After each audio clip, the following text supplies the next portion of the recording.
and I'm caught a little bit by surprise, but in a pleasant way.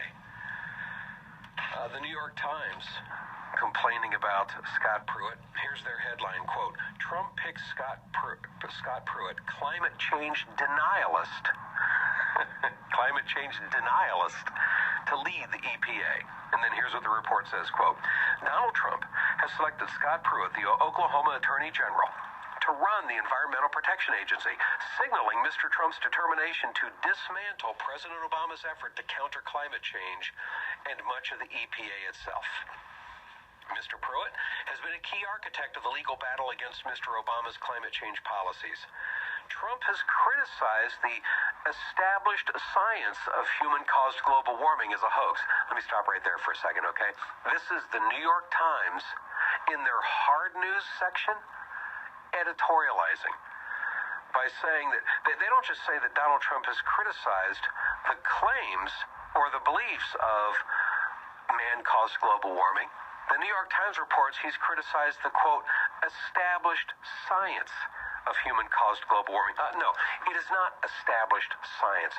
That is the opinion of Al Gore. That is the opinion of you people at the New York Times. That is the opinion of the global warming alarmists. But that is not the opinion of the thousands and thousands and tens of thousands of scientists who are the global warming deniers, as you like to call them.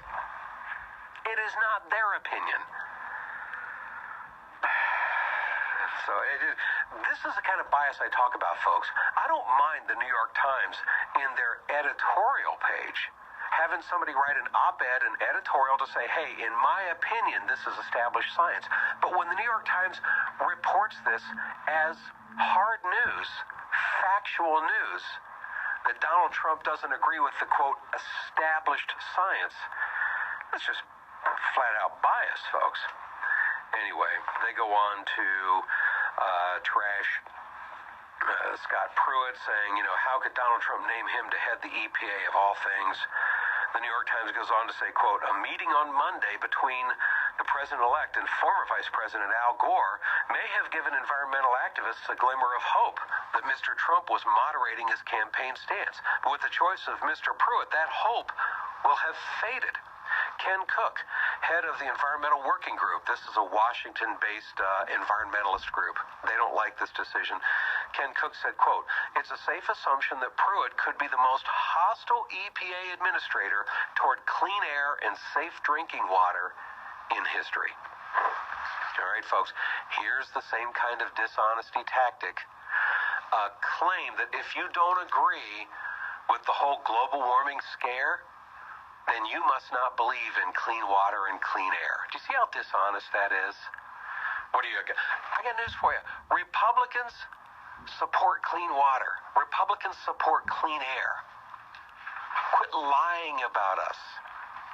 It's like the environmentalists are not content with honestly reporting what our positions are on global warming. No, they have to exaggerate them to something that's not true.